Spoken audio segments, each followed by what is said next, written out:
Once I was working in a restaurant and got done around 12ish. I always rode my bicycle to and from work, and it was about 15 minutes along the bike trail next to the train tracks. This trail was constantly straight but had quite a few exits here and there. It also only had a few small parts lit up by streetlights, so without my front bicycle light, I would be totally blind for the most part. So this one night, I leave on my way home after the shift, and I notice a guy is biking behind me, which isn't too weird at the time of night in a busy but very safe city. It was weird that he had no lights and was still there after the first main exits, which after that led to a small town, but I thought it might just be a coincidence. I felt a bit creeped out and thought I might just be tired and the dark of the night is getting to me, so I decided to bike a bit slower and let this person pass, as there was definitely enough room on this trail. The person started drifting along at the same speed as me and made no attempt to pass or even come closer. This is about when I'm a few minutes away from home and decided to take some random lefts and right instead of going straight home, just in case this person was following me and wouldn't find out where I live. I bike around going in random twists and turns in a suburban neighborhood and he's still behind me. What I then did, as I noticed I was heading straight for a long small dark path only for bicycles, I decided to turn into one of the houses and hide in the dark shadows from their garage. I heard this person pass the house and brake quietly in the small path. At this moment my blood is boiling. Now I hop on my bike, and when I passed the edge of that street, I stopped and stared at that person in the eyes. Well, that's what I hope he thought, because I couldn't actually see anything with his face. I backed so fast, then did another extra few loops here and there until I felt safe and alone again to go home. Never had anything like it but afterwards, and still don't know who or why it could have been. I'm happy not knowing.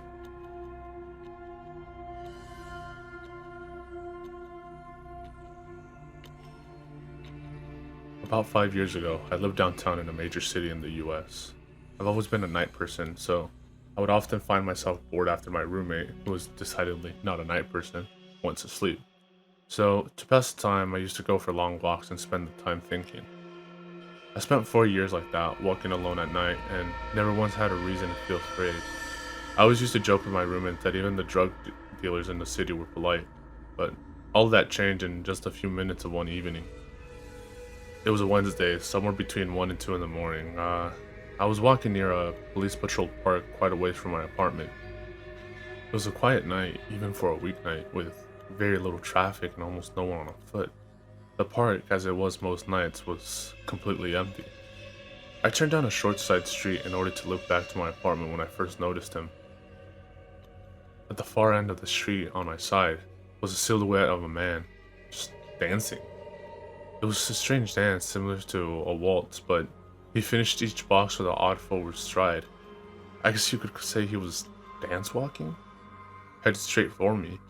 Deciding he was probably drunk, I stepped as close as I could to the road to give him the majority of the sidewalk to pass me.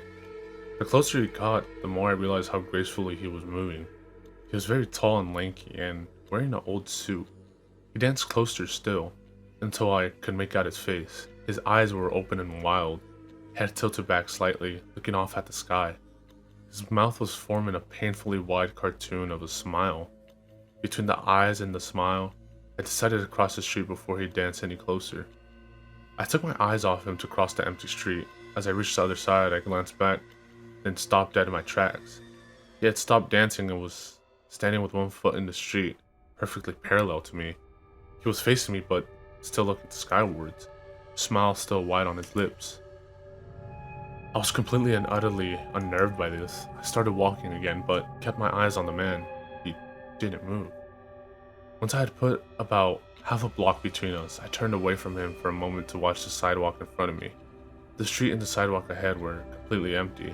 Still unnerved, I looked back to where he had been standing to find him gone. For the briefest of moments I felt relieved, until I noticed him. He had crossed the street and was now slightly crouched down. I couldn't tell for sure due to the distance and the shadows, but I was certain he was facing me. I looked away from him for no more than 10 seconds, so it was clear that he had moved fast. I was so shocked that I stood there for some time, staring at him. Then he started moving towards me again. He took giant, exaggerated tiptoe steps, as if he were a cartoon character sneaking up on someone, except he was moving very, very quickly. I'd like to say at this point I ran away or pulled out my pepper spray or my cell phone or anything at all, but I didn't. I just stood there completely frozen as the smiling man crept toward me, and then he stopped again, about a car length away from me, still smiling his smile, still looking to the sky. When I finally found my voice, I blurted out the first thing that came to mind. What I meant to ask was, "What the fuck do you want?" in an angry, commanding tone. What came out was just a whimper. What the fuck? Regardless of whether or not humans can smell fear, they can certainly hear it.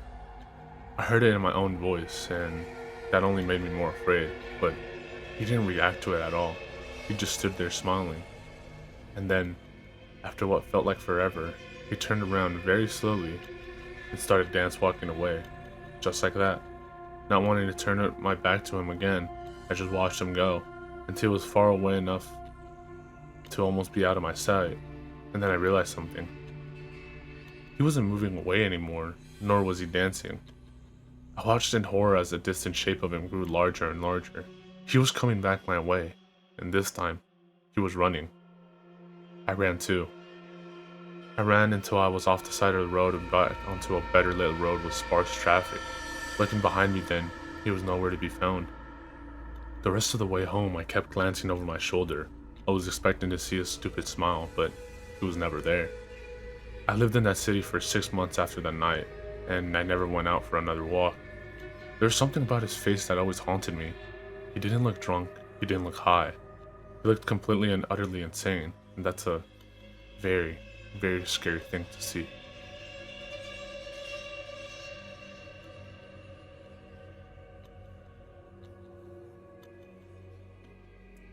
I grew up on a ranch in a small old California ranch house.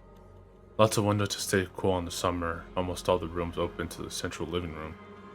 I was probably 14, my brother was 11, and my mom was out that night running an errand. Brother and I are together in the living room, and he's sitting by the stove and I'm lying on the sofa. We're both doing homework. Inside the lights are on, but through the window it's pitch black. As I'm reading, I hear footsteps on the mud porch leading up to the front door. It's an old house and I hear the heavy footsteps clearly, but I hadn't seen my mom's car drive in. I hadn't seen or heard any car. It's the country. I would have heard a car approaching and seen their headlights through the dark windows, but there was nothing. Just the footsteps on the porch. They stop at the front door, but no one knocks. I am frozen. If I had gotten up and looked around the corner through the kitchen, I would have seen the owner of the footsteps standing at the door, which had a window, but then they would have seen me. If I talked to my brother, they'll hear me, and in the dark, anybody could be looking through the windows at us, but we couldn't see out. I go through all my options, and the person is standing at the only door in and out of the house, which is always unlocked. If I go to the kitchen to grab a knife, they will see me and know I see them. We can't hide. The house is too small and they'll see where we go. My heart is racing. My best option is to pretend I don't know for as long as I can, and be ready for whatever comes next. But after a few minutes, I don't hear any footsteps. I calm down. I might have just imagined it. 20 minutes later, I hear my mom's car and see the headlights go across the window. I run outside because I'm still a child and I want my mother to know how scared I am, but before I can tell her, she asks me who left the water on, and I'm terrified again. We had this weird water spigot in the front yard with a pole that shot up to about waist height, and the spigot turned up instead of down. My brother and I would treat it like a drinking fountain or turn it on full blast and play under it like a fountain. When she got home, the water was on full blast, shooting several feet up into the air. Someone had been there that night on our porch. They saw my brother and I, alone, no car in the driveway. They didn't come in, but they warned us to know they could have.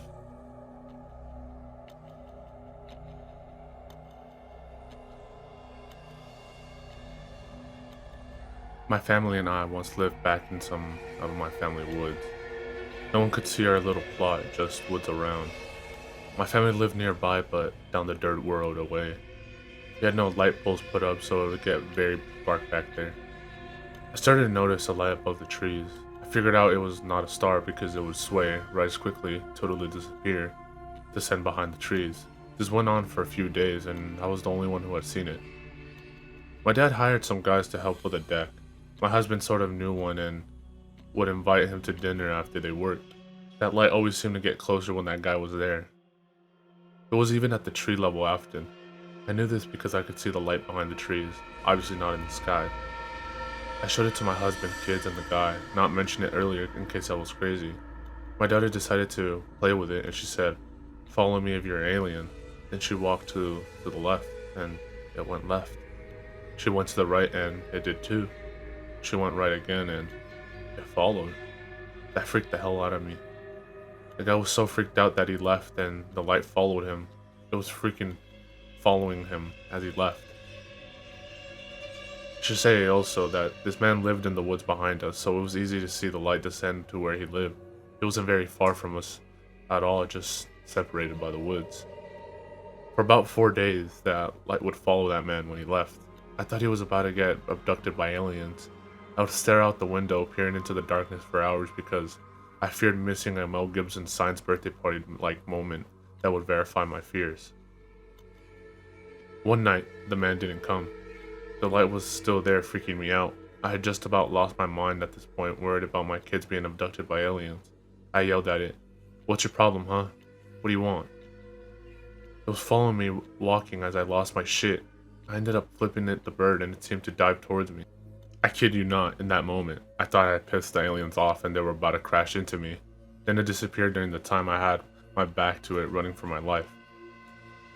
I told my father what was going on. His response was, "Are you on crack?" I got irate and had to explain that, no, I was not on crack.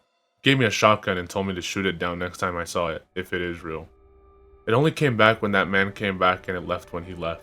I did not shoot it down because I only figured a shotgun would just piss off aliens. I never saw it again, and lived in fear of aliens in the dark woods for the rest of our stay there. Years later, I was reading local news and stumbled across an article that explained the lights. It was an article about how the local cops used drones to catch drug dealers and other nefarious folks. My jaw dropped. I was about 21 when that all happened, and more naive than I am now. Also, this was back before drones were so popular and well known, especially for someone who didn't really use the internet much during that time. I remember how not long after completing the deck, that man who was visiting us was arrested for drug charges and some other stuff involving the Mexican mafia, it was called. We were pretty shocked because we figured he was just a regular old drug dealer, and which we didn't have an issue with. Mafia stuff though, we didn't like that being near our kids. So I spent a portion of my life terrified of aliens when it was more than likely a police using drones. Whoever was manning the drone was probably bored and decided to mess with us. Or they didn't want the guy or us to catch on, so they went with making us believe they were aliens. Or they were actually aliens and I came up with a reason that my brain can handle better. If it was cops and I had shot it like my father told me, I'd probably still be in prison today. So glad I didn't do that.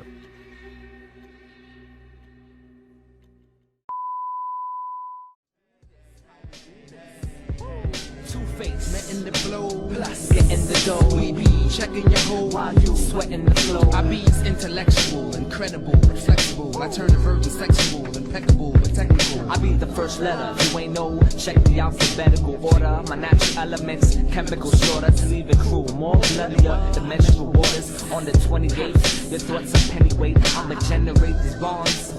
Watch as I detonate. At any rate, I separate like races. Niggas segregate you featherweights.